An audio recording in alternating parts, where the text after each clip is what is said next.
dans le quartier où j'habite, dans le 10e arrondissement, qui est, comme beaucoup de quartiers de Paris, une sorte de village.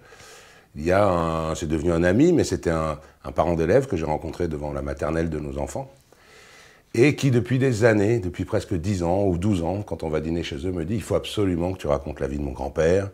C'est un homme extraordinaire, il est très célèbre, il a écrit Le Salaire de la peur. » Moi, très honnêtement, j'étais incapable de dire le nom du type qui avait écrit Le Salaire de la peur. Il a été clochard, milliardaire, aventurier, il a mené des combats contre l'injustice, des combats politiques, etc. Je disais non, c'est une vie beaucoup trop large, complexe pour moi. Moi, j'aime les petites choses, les petits dérapages, les petites anecdotes.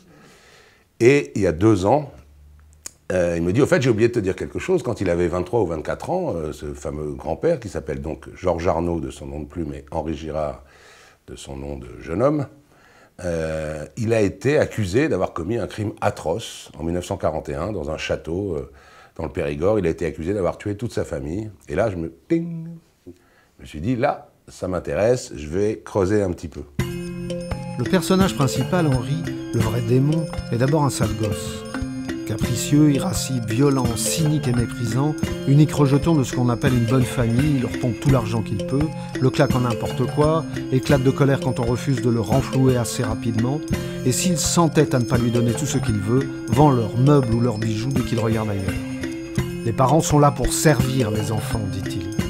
Ça se passe un soir d'automne sinistre, pluvieux, en 1941, au fin fond du Périgord, dans un château, un vieux château mal entretenu. Le 24 octobre 1941, une famille est à l'intérieur, ce jeune homme donc, Henri Girard. Il y a son père, sa tante et la bonne. Le soir, il dîne, il ferme les volets du château, il ferme toutes les portes de l'intérieur, et le lendemain matin, il se couche. Et le lendemain matin, le fils ouvre la porte et crie « Au secours, au secours ». Le père, la tante et la bonne sont atrocement massacrés. Ils ont eu le crâne fracassé comme des noix de coco, vraiment, ils ont le crâne en morceaux. Le fils est le seul survivant, indemne, intact. Il hérite de tout. On découvre que le crime a été commis avec une serpe, qui est un engin quand même, c'est un gros, je ne sais pas si vous voyez ce que c'est, mais c'est un gros, c'est quelque chose d'important qu'il a emprunté la veille au voisin.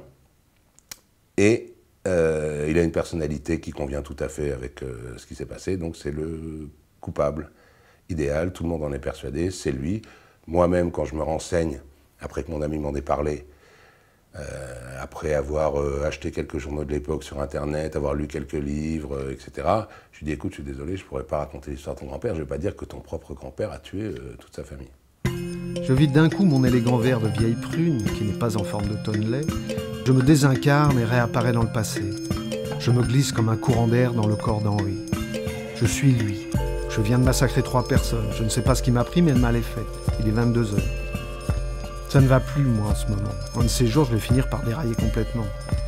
Le mieux est encore que j'aille me coucher. Demain est un autre jour, je ferai un petit point au réveil. Et donc, il y a quelque chose qui clochait un peu dans mon esprit, un petit détail qui n'allait pas, et j'ai décidé de partir. J'ai loué une voiture, une Meriva, et je suis parti tout seul comme un petit détective amateur à Périgueux, où j'ai passé une semaine pour enquêter un peu ce que je pouvais, pour voir les archives, pour rôder autour du château, pour interroger les quelques survivants qu'il y avait.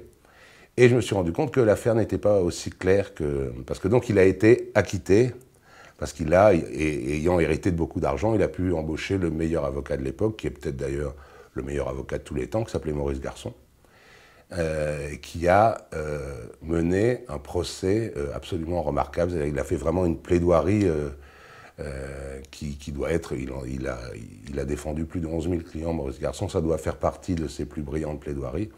Et Henri Girard a été acquitté en 10 minutes. Les jurés ont délibéré 10 minutes, ce qui est peut-être un record du monde.